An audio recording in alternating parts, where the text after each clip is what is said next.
Soulfire Wisdom with Kate Olson. As an evolving spirit and change adventure navigator, it is Kate's mission to empower and guide you on your path and inspire your truest passions.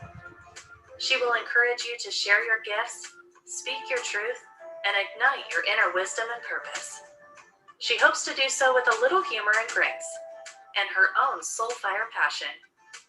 Kate talks with amazing guests who have embraced the pursuit and are fanning the flames of their own passion, purpose, and soulfire wisdom.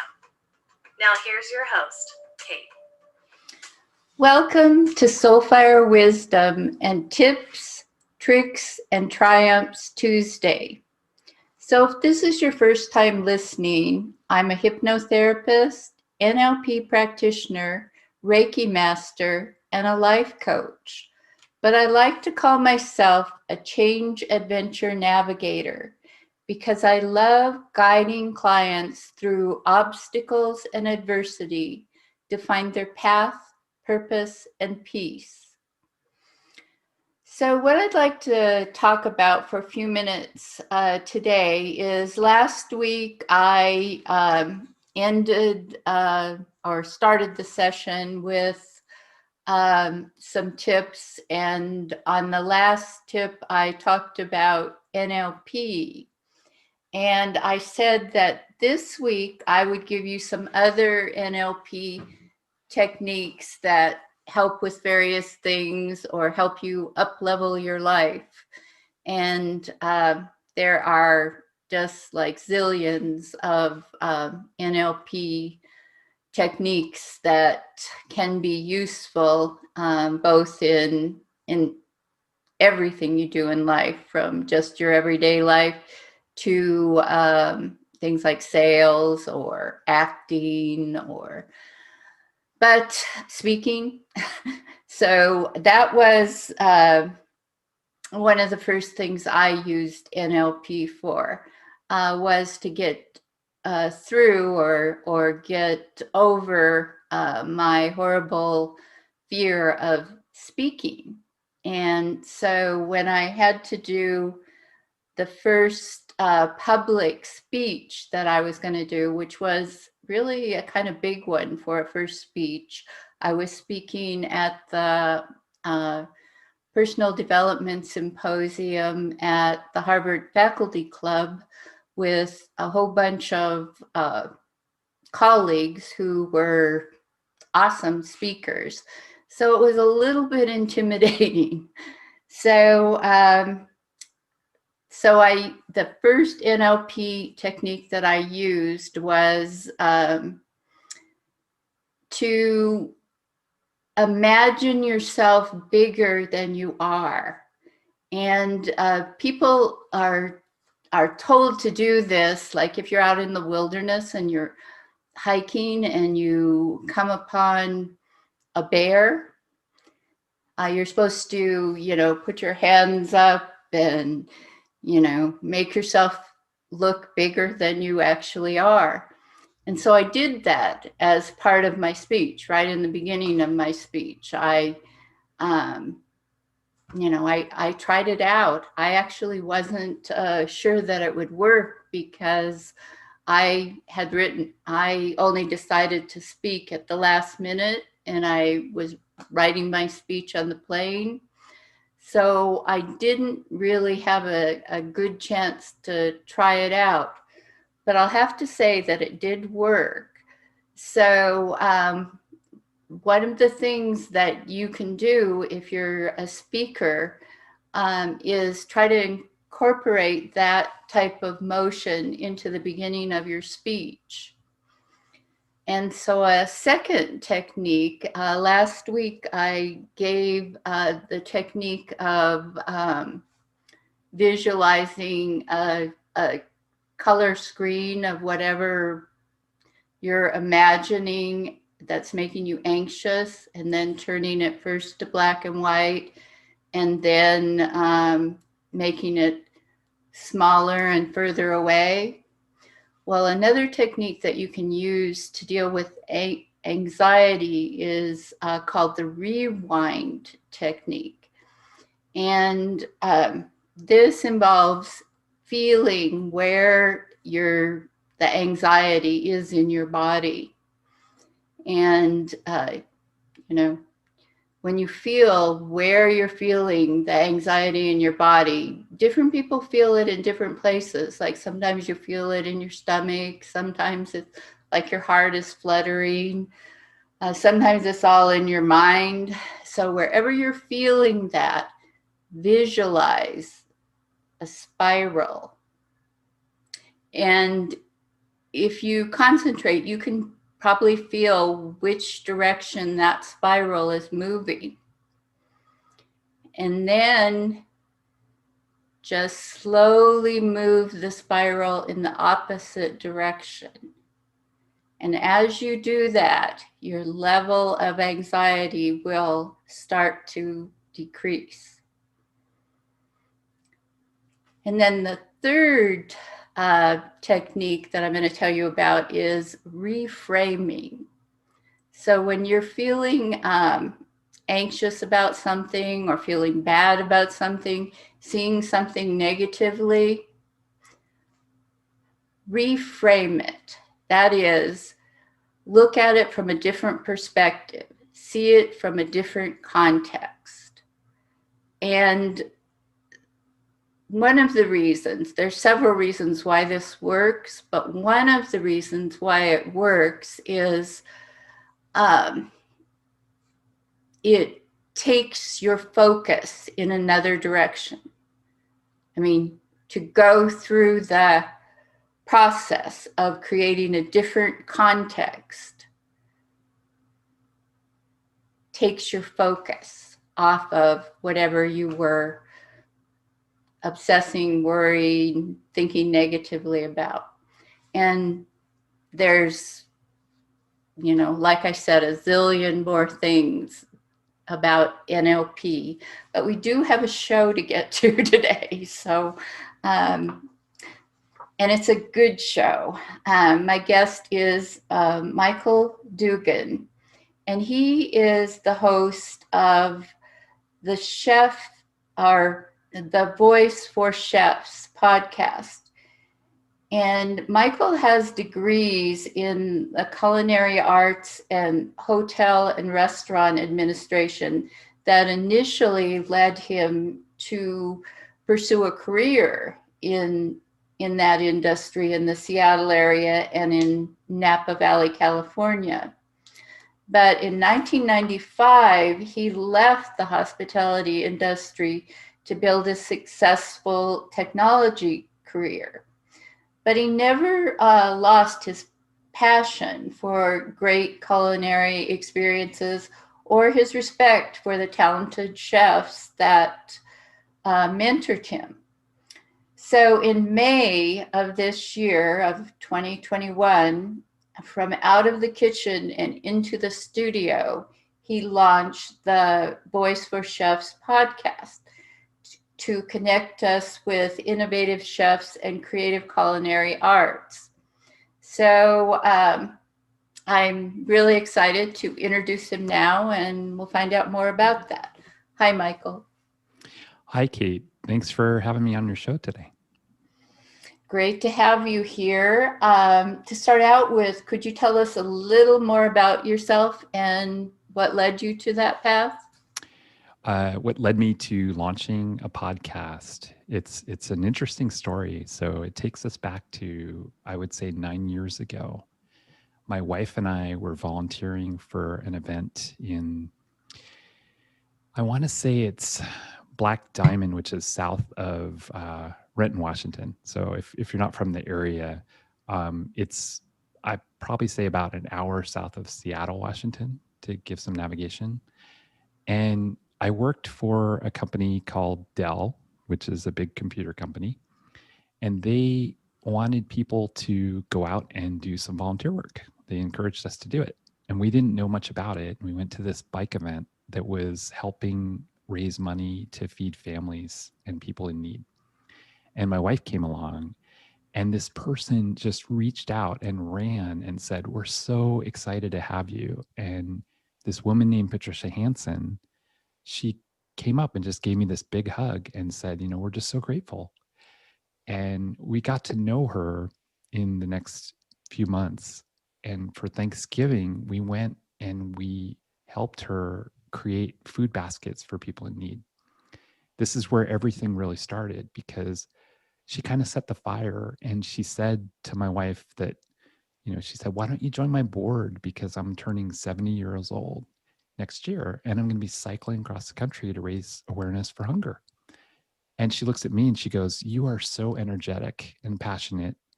You should be the PR person. And I got really excited. So fast forward the next year, I remember networking with a lot of people. And I'm in Toastmasters, and I think you I'm taking a guess. Have you been in Toastmasters before? No, actually, I haven't. Oh, okay. I've done a lot of other speaking things, but I've never yeah. did it to Toastmasters. So I was in Toastmasters, so I started looking at my network and encouraging people to come and be part of this campaign. And a woman named Jackie Bailey referred me to a radio show called Life Mastery Radio.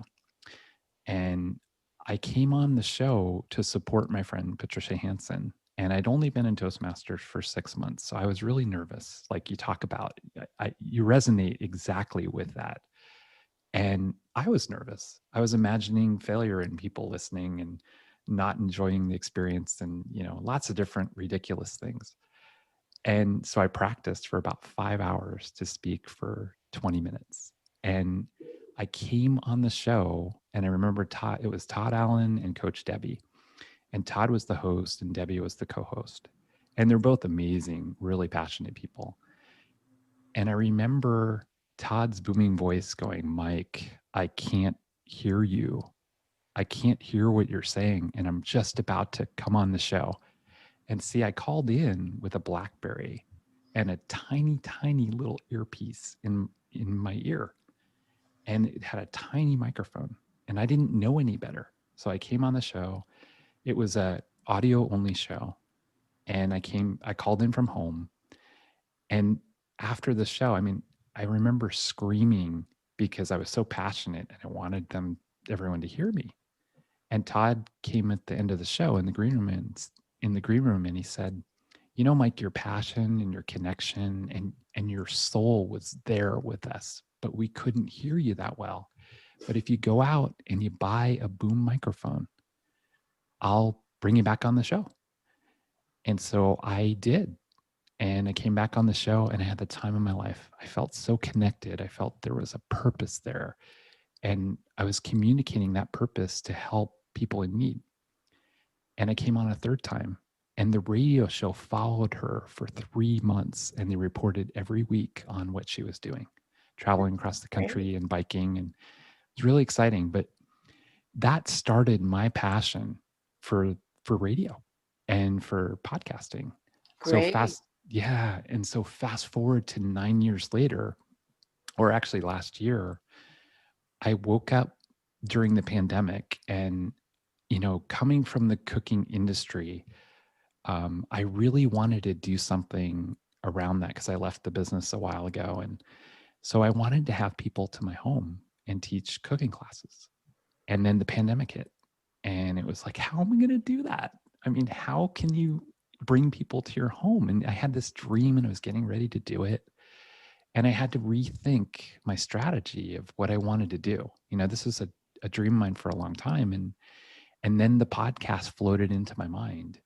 And it was like, why don't you have a podcast? Why don't you have a radio show about chefs? But as well as I do, when you're shaping that, what is it going to become? What's the reason? So I woke up one day and I realized that chefs need a voice, and that the pandemic is now and was so hard on the restaurant business. Mm-hmm. And that's how Voice4Chefs evolved.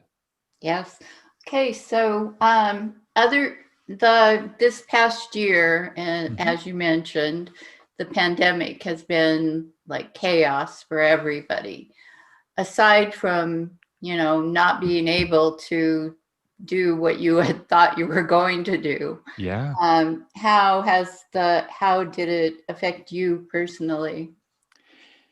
It's interesting. I felt really hurt inside because I'm an extrovert and an introvert. My dad was an engineer and my mom was an artist. So I have this weird blend, and it's really amazing. It's a gift, but it's frustrating at the same time.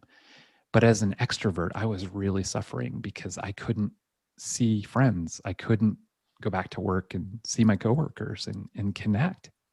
And my wife and I live together and we're best friends, but at the same time, I craved that connection. So I actually joined a Facebook group called Restaurant Support or Seattle Restaurant Support. I wanted to stay in touch with the people in the restaurant business that I really felt this in my soul. I felt the suffering, and we would go and support them and get takeout and things like that. But these restaurants were mom and pop were going to close, and so for me, it affected me in that way, Mm-hmm. and I was really kind of suffering inside. Yeah, I think that was a universal feeling in different Mm-hmm. ways for different people. So, what initially motivated you to pursue the career in the culinary and hospitality industry? Well, I think it was a time when I actually was working in McDonald's, and I wasn't motivated at McDonald's because I remember the manager came and I had a performance review, and he took me aside and he said, you've been doing a great job and we're going to give you a 10-cent raise. And at that time, 10 cents was still nothing. And I felt just degraded.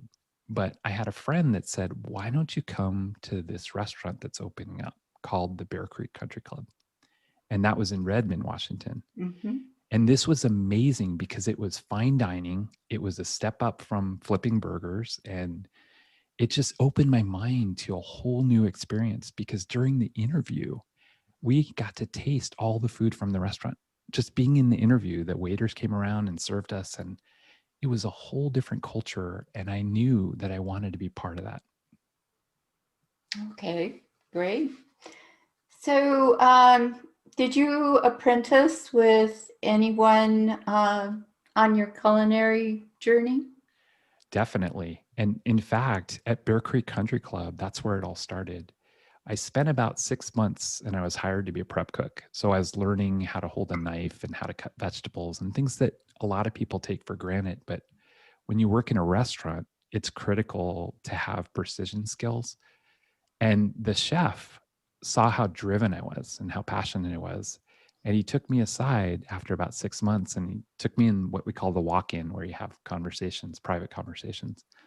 And I remember him standing there and he's like, Michael, I got some good news and some bad news. He said, which do you want to hear first? And of course, I always want to hear the good news. So he said, I have really thought about it and I would like for you to be my apprentice. And then I said, okay, that's fantastic. What's the bad news? Well, we're not doing well financially and we have to let go 50% of our staff and I can't pay you. So I was truly a European apprentice where you go and you work and you don't get paid. But he took me under his wing and showed me some amazing things. I went from being a prep cook to working with the Romanian baker, to working with the saute cooks, to helping with banquets, to being involved in the whole operation. And, he was just really inspiring. And then one day I remember I was living at home. I was pretty young. And I remember going back to him and saying, it's been 8 months and I am broke and I really need to get a job. And he was really gracious and he said, I want to help you. And so he helped refer me to a restaurant called Le Courtyard, which was in Woodinville, Washington. And it was down the street and it was French. And I interviewed and I had a referral. So I was in. And I became the lead prep cook there, worked with the owner, and he worked me through lots of different stations. And it was almost like another apprenticeship because he taught me how to debone salmon. He taught me how to debone duck, how to make special French sauces, chocolate mousse cheesecake, creme caramel, lots of different amazing desserts and entrees. And it was really an incredible experience to be. It was almost like you were an apprentice in a French restaurant in Paris. Great. So, what was it like going to cooking school? Oh my gosh. So the story goes, I was cooking in a restaurant, and my father was seeing this potential, and he's like, you need to do more. You need to get back to school. So I was taking some cooking classes in a local community college, and I found out about South Seattle Community College, which was I think one of the top 3 cooking schools in the country for culinary arts for community college. And it's pretty famous, actually. But I remember my dad was really gung-ho, and he was really excited about this idea because I wasn't really, I was driven, but I wasn't directed. I didn't really know what I wanted to do. And I really wanted to be a chef. I really wanted to explore that. So they had this Winter Wonderland buffet in December around Christmas time. And I remember the line was like an hour or so long. And he stood with me in the freezing cold, and we talked about careers and had this really deep talk. And we eventually got in, and there were ice carvings as you walked in that were from the pastry shop. And they had an international buffet with foods from all over the world. So I was hooked. I really wanted to go to the school. And there was a year-long waiting list. And eventually I got in about 6 months. I don't know how it happened, but they had a slot, and I got in. And the school is really interesting because it's set up like a big hotel. And what I mean by that is it's not a restaurant, it's several restaurants. They had 4 or 5 different restaurants. And the way they operate is for the students, you get a menu every day, and it changes. So you could have 15 or 20 different items on a menu for one restaurant. But the next day, it's 15 or 20 different items, and the next day, and the next day. And you would go through rotations, 2-week rotations. So you start out as prep, and all you do is prep for 2 weeks. But then you rotate, and now you end up being the waiter in the fine dining restaurant that they call the Rainier Dining Room. Or you end up being, the prep cook for the burger bar, or working in the burger bar. Or you end up as a sous chef as you kind of work through the ranks. So it was fascinating because you got to learn how the whole operation worked. And the other thing they did that was so interesting to me, we got to try all the foods at lunchtime because we had leftovers. Mm-hmm. So there was a person that was actually in charge of putting together a potluck every day. That was their goal, their role for 2 weeks. Here we have frog legs or rattlesnake or who knows what. And we got to try all these foods from all over the world and experience what they tasted like. It was just fascinating to me. I really felt connected. And then we would have like a sauce station. So we had Chef Rug. And Chef Rug, I think he was from, I want to say, no, he wasn't from Germany. He might have been from Salzburg, or I can't remember. I think it was Austria. But what was so interesting about him, he had this really thick, deep accent, and he was like a teddy bear. I mean, he was the nicest guy. He would never yell at you for making a mistake. But he taught us how to make these sauces from scratch that make chefs famous, the bechamel, the espagnole, the sauce tomate, and then the Mornay sauce and veloutes, which you make from fish stock. And he taught us how to really create. And then he also taught us how, when we make mistakes, how to correct them on the fly. And on the fly means quickly, so that we could definitely, literally just get the food out and there's no mistake, which was really important. And he was incredibly patient and knowledgeable. And then we had Chef Stan Hawley, and Stan Hawley if you can imagine, you can't tell right now, but I'm 6'1". Stan was almost 7 feet. And then he had a chef hat that was like almost a foot. So he towered above everybody. And he was a very intimidating chef, but he was a brilliant chef. And he kind of ran the culinary school. And then Carl Hutter, I think it was Hutter, he was from Germany. And he was very stern, very strict, very stern, but incredibly intelligent. And, you could learn so much with him. So we had 4 or 5 different chefs, and we had a maitre d'. His last name was McCabe, I think. And it was just fascinating to experience all that. And the one thing that I want to share with you and your audience that was soulful to me and totally unexpected. I was waiting tables, because that's one of the rotations in another dining room. And I saw somebody that I knew from my childhood. And it was my dad's best friend. And his name was John Spence. And he was retired from the Coast Guard, and he just wanted to go to cooking school. And we were really close. He was like a second uncle or a father to me. And I just could not believe I was going to cooking school with my second father. So that hopefully paints a little bit of nice. Yeah. Yeah. So do you have a favorite type of cuisine? Oh my gosh, there are so many, Kate. It's interesting. I think I love to cook seafood. We're so blessed in the Pacific Northwest. We have Dungeness crab, we have halibut, we have salmon, we have scallops, we have shrimp. I like to cook all of it.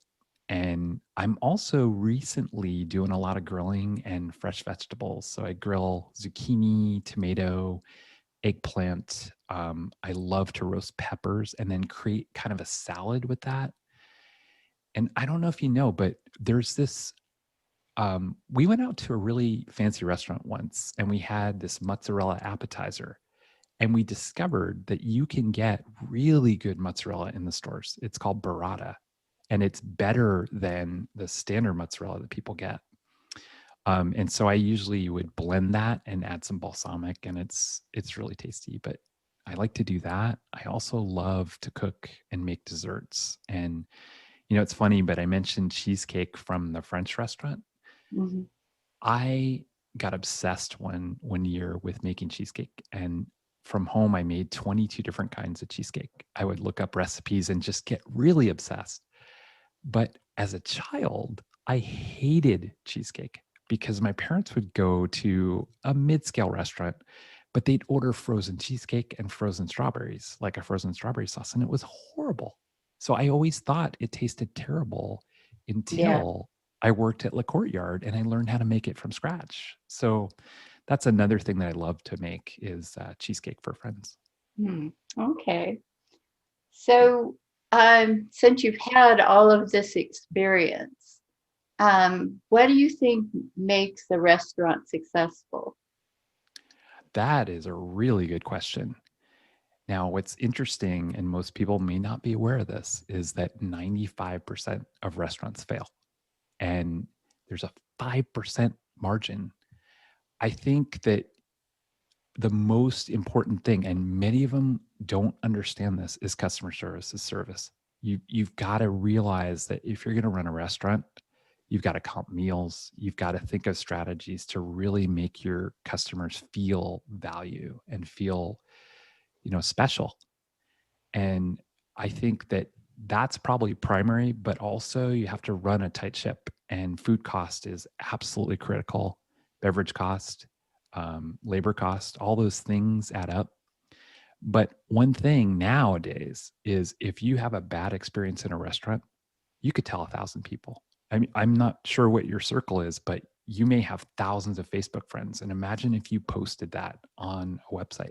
I won't do it, but I've been tempted because I recently went to a restaurant that was probably the worst service I've ever experienced. And they completely disconnected and blamed us for asking to correct a meal, like asking, the food came out wrong, and the manager was arguing with my wife in front of all these people. And we stayed and we tipped them, but we'd never go back.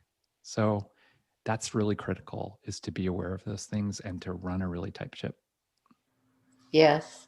And something that you don't really think about unless you had a reason to think about it is that the ambience of a restaurant is really important. I've had a little bit of experience with the restaurant industry myself. As a serial entrepreneur, one of my past experiences was opening an ice cream parlor restaurant years and years ago. And we had a previous successful business that we were successful at against the odds. So when we opened our restaurant, even though we knew the odds, we were sort of expecting to beat them. And we did, almost everything right, except two things. We had a great idea, a great place that people loved, except number one, we were undercapitalized, which is a big one. And then number two, we didn't put as much thought into the ambience as we should have. And we realized right away that we had the wrong lighting. But because we were undercapitalized, we didn't have enough money to correct it right away. Okay. And we didn't realize how important that was before we started out. It wasn't the thing that, made us, we ended up closing. We were one of that 95%. It happens all the time. And that the lighting itself wasn't the thing. It was more the undercapitalized, because we were growing each month. We were just, not making any money, and we could only survive so long.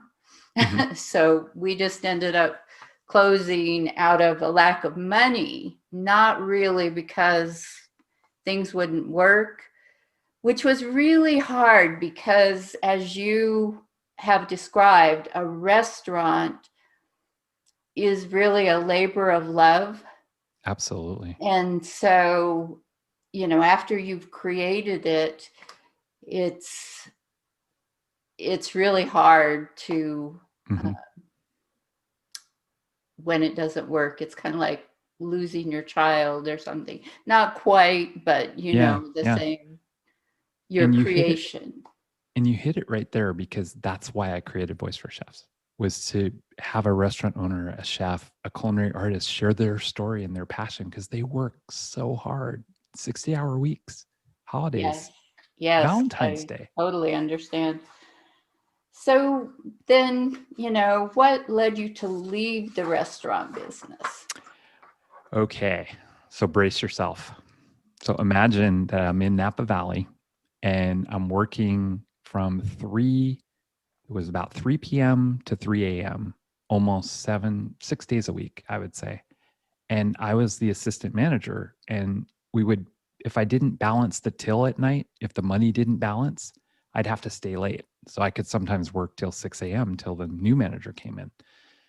And it was exhausting. And one night, I remember I was in the back of the kitchen where you pick up the food, and there was a waitress with really long black hair. And I remember she was kind of flipping her hair, and like a bug was in her hair or something. And I walked over to her and said, "You're okay?" She's like, "Yeah, just something strange. It felt weird, like there was a mosquito or something." And about 20 minutes later, I remember one of the waitresses pulled me aside and said, "Can you come out to the dining room?" So she took me out to the dining room and she said, "I have a complaint from this customer, this customer, this customer. They're really scared because if you look over at the window, there's a bullet hole and they're wondering what happened. And I was the manager on duty. So I had to comp all these meals, calm everybody down, calm my staff down, calm the staff down, and also send people home because they were panicked. And I didn't get home till probably about 5 a.m. And I cried for like 2 hours. I broke down and I thought, I don't want to do this anymore.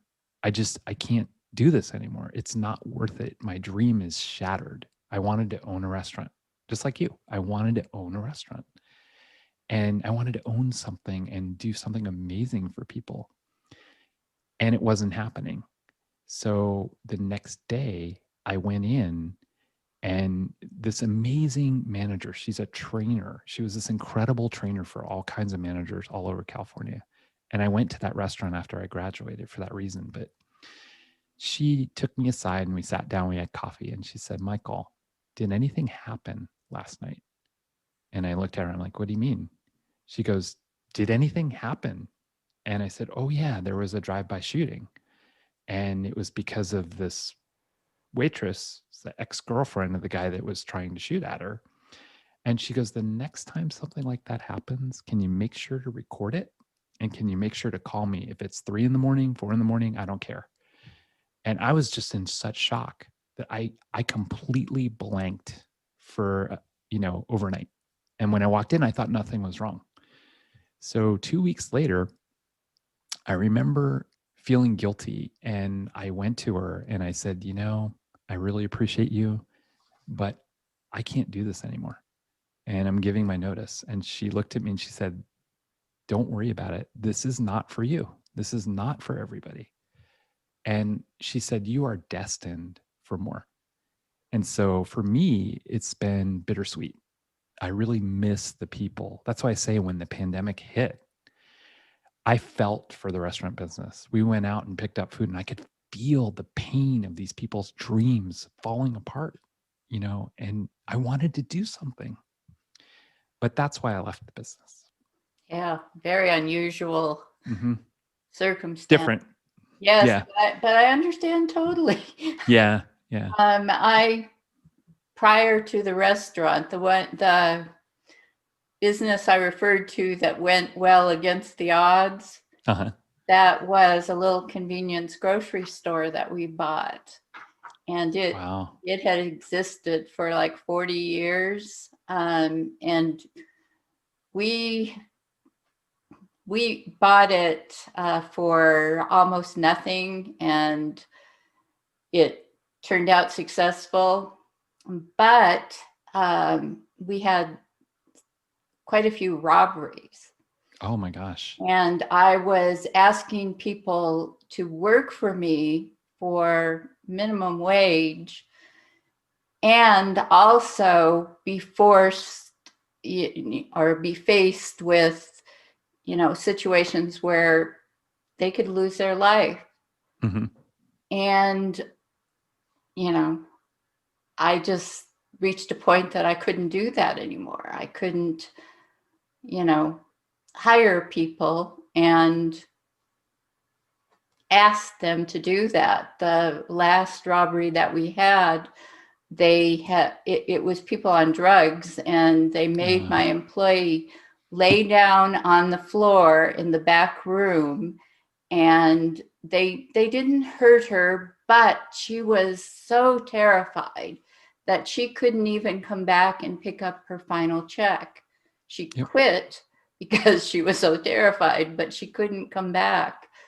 And, I just couldn't do that. Yeah. So as I said, I totally understand. It's funny, but it's not funny. It's sad, but I worked in a 24/7 restaurant that was pretty upscale. I mean, they would serve really good prime rib, really good seafood, but it was coffee shop style, just with excellent food. And that's what drew me, was the food. And the things that would happen in the middle of the night when you're on shift. We would have lots of strange people come in at 12 o'clock at night, drinking coffee all night, and lots of really strange things. We had a really interesting person that would spend time with the staff and her name, I think, was Edna. And she would come in the afternoon and sell Amway, but she was really polite about it. And she was really, she would tell jokes. She would make people feel really good. But one night she was there till about midnight and she wanted breakfast and she didn't have any money. So she stabbed one of our waiters with a fork. I know. Thank goodness. And these are things that happen though, and people don't realize 24/7, you've got this cycle that goes on. And she stabbed him with a fork and he came over to me and he wanted me to do something about it. And so I went and eventually I escorted her out. I called the police and they actually took her away because she wouldn't leave. But then she came back later on and she wanted to know who called the police. And then she said that her husband Elvis was going to pick her up. And we realized she hadn't taken her medications. So that was a unique situation. But those kind of things were things that we saw all the time. Yeah, when you're a weekly occurrence, right? Public facing jobs, those things do happen. So getting kind of back to the podcast, Sure. Tell us a little bit about the guests that you have on your show. Okay. I feel really lucky because when I started this vision, I didn't know where it was going to lead, and it's like a meandering river and you just go with it. So I did a lot of research and I started networking and I brought on one of my first guests was actually my wife, my first guest. And I talked to her about it because she's the creative influence for Voice4Chefs. She designed the logo and some of the ideas, and it was really amazing to create with her. And I said, you should be on the show. So she's got kind of a dark story about cooking, and if your listeners listen to it, they'll understand my relationship with my wife. But she's one of the guests, and she always says her favorite meal to eat is reservations because she does not like to cook very much. I cook for her, but she loves to go out to eat. But in the episode, you'll understand why. And then we have Clara Gutierrez Carroll. And on my birthday last year, we actually went out to eat at her restaurant. We'd never been there, but there's a Spanish tapas restaurant in Bellevue, Washington, and it's out of this world. It brought us back to Spain. She's the executive chef. I did a 3-part series recently with a restaurant called La Spiga, which is a very famous restaurant in downtown Seattle. And the executive chef, Sabrina Tinsley and Pietro Borghese, they co-own it. He's the restaurant general manager and she's the executive chef. She actually cooked with Bobby Flay and they flew her out to New York to compete in the Iron Chef, which she doesn't think it's a big deal. When I interviewed her, she wanted to talk about growing up in Alaska and all these other things because she'd been interviewed so many times. She said, I want to tell you the real story. So in that episode, you've got a real story. Plus, you've got a romance between Pietro and Sabrina because he talked about how they met. And then she has the other side in the episode about how they met. And she talks a lot about the food and he does as well and giving back to the community. So that's a really great series. Plus, I've got some guests coming up now where I interviewed a food blogger in Wisconsin who's going to an online cooking school, one of the first online cooking schools called the Escoffier Institute. And she's really great. Her name is Kelsey. And then in San Diego, I connected with a personal chef that teaches chefs to pivot and become personal chefs. And she was great. So those are a few of the guests, but there's a lot more coming. I just connected with somebody I'm going to interview very soon from Louisiana, from New Orleans, who actually owns a bed and breakfast and teaches cooking classes, the classic Creole and Cajun style. Oh, okay. So lots of guests. Great. Yeah. So you mentioned that your wife likes that you cook. Do you cook most of the meals at home? With the podcast, I'm so busy that honestly, we get a lot of takeout, but we also want to support local because of the struggles. So it feels good to just do that. But I do love to cook, and I do cook occasionally, and I'm cooking more now, I think. But I'm so busy with the podcast that I don't have as much time to cook. It does take more work than people realize. Uh-huh. Oh yeah. So this is a little bit off topic, but what has surprised you most about life so far?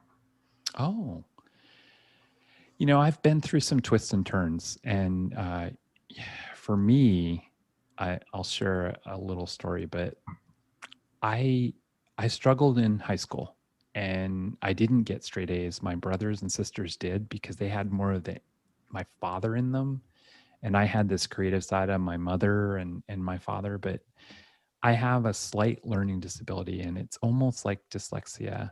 But I remember being in college, and I took an accounting class, and I'm pretty good with numbers, but at the time I was in a class of about 100 people, and we were taking a midterm exam, and I got a 20 on the exam, and I was in danger of, failing school because of this grade. Mm-hmm. And I remember calling my parents about midnight and telling them this and breaking down in tears and going, I'm just going to drive away. I'm not going to come back. I'm not going to see you. I'm just going somewhere. And they told me that I had a learning disability, and they were trying to help me in high school and things like that. But they never really told me. And so I all along thought that I just really struggled. And then I got help. And it was amazing because I went to the Learning Center. I was at Washington State University, and they were so supportive. And it's what really gave me the drive to succeed in life, because it did the reverse. It gave me skills and, the ability to never give up. And so now I work in technology, and I'm really successful, and I never, I'm very driven. So I think it's kind of a blessing in disguise. So the thing that surprised you then was that you could be more successful than you thought you could, or? I would say, yeah. I would definitely say that. It was kind of a surprise, and a lot of people have told me that too. Great. That's always good to find out. Yeah. So if you could leave the listeners with one thought from today's show, what would you want that to be? I would say one thought would be to support your local restaurants, because they're really struggling right now. A lot of them are going out of business. And I think it's an awareness of, the struggles that local business, it's not just restaurants, but local businesses are really having. So it's time to give and share. Yes. Okay, so if the listeners want to connect with you or find out more about the podcast, how would they do that? Well, there's two ways. So we're registered in most of the podcast directories. So you've got Apple, Spotify, iHeartRadio, Pandora. We recently just got into Pandora. So they can go into and download the app or listen on their computer. They can also go to biggerideas/connectedexperiences.com, and they can find us there. And then finally, they can join us on our Facebook page. Just search for Voice4Chefs, and we're right there as well. Okay, great.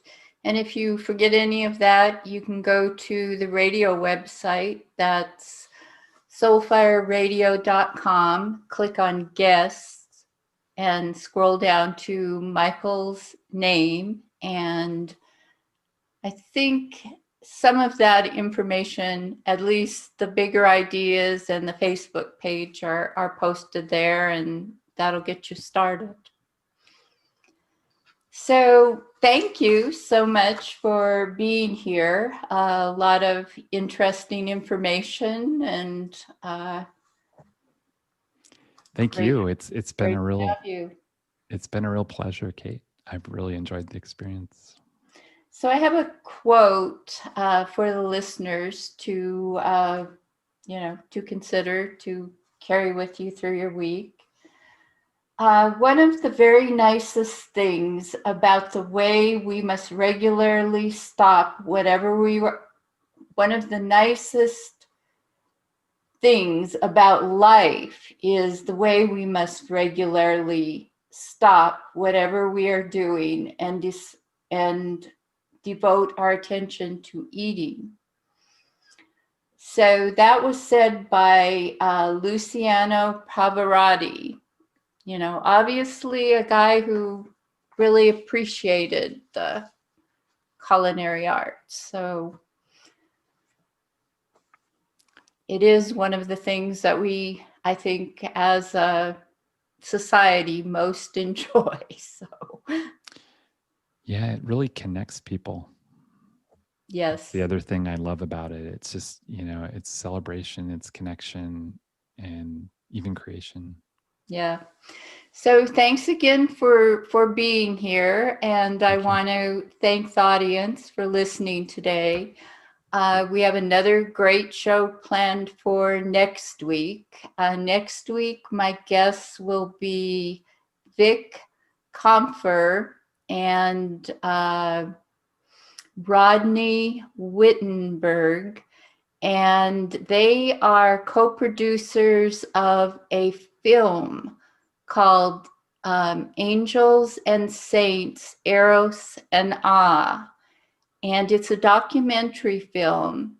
And so we'll find out a little bit about that film, which is a commentary on the struggle between spirituality and sexuality.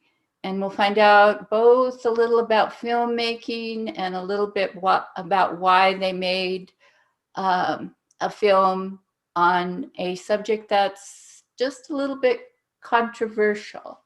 So be sure to tune in for that. That'll be August 3rd at 3 p.m. So I'm just going to say bye for now. Thank you for listening to Soul Fire Wisdom with Kate Olson. We hope you enjoyed the show. If we made you laugh, brightened your day, or sparked a new thought, we have succeeded in our mission.